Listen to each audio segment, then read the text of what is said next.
नमस्कार मित्रमैत्रिणींनो. हे बघा, मला आज तुम्हाला काहीतरी सांगायचं आहे नाही का. हे बघा, लहान मुलांचा एवढा लाड झालाय ना की काय बोलायलाच नको नाही का. अरे हा लाड आपणच करतोय आपल्या मुलांचा नाही का. म्हणजे लाड म्हणजे कसं, दरवेळेला त्यांना पैशाची लालच नाही का पोरांना आपणच दाखवतो नाही का. एखादं काम सांगायचं म्हणलं, बाळा एवढं दळण आण रे, मी तुला 10 रुपये देते. बाळा एवढं दुकानला जा रे, मी तुला 5 रुपये देते. बरं ठीक आहे, सुरुवातीला ती पोरं घेतात.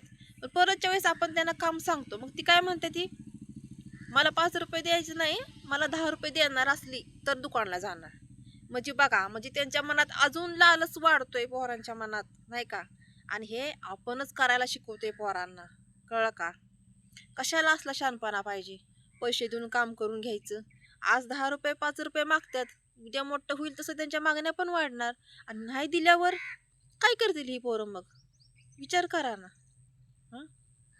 असं काय करायचंच नाही. असलं लालच पोरांना दाखवूच नका. पैसे अडक्याचा काही म्हणल ती सोन्याचा घास त्यांना आणून घाला, काय पाहिजे ती नाही का. पण पैशाचा लाड करू नका. आपण आपल्या हातानंच आपल्या पोराचं भवितव्य आपण राखरांगोळी करतो या नाही का, त्यांच्या आयुष्याची. कारण आपणच त्यांना सवय लावतोय पैसे घ्यायचं, पैसे द्यायचं, पैसे घेऊन काम करायचं नाही का. हं?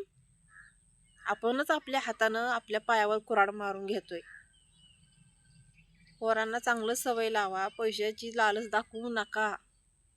आत्तापासनं एवढी एवढी लहान लहान पोरं बघते मी, त्यांना साधी चड्डीची नाडी पण बांधायला येत नाही, बोलायला पण येत नाही नीट, तर ती पैसे पैसे मागते ती. त्यांना बोलता पण नीट येत नाही.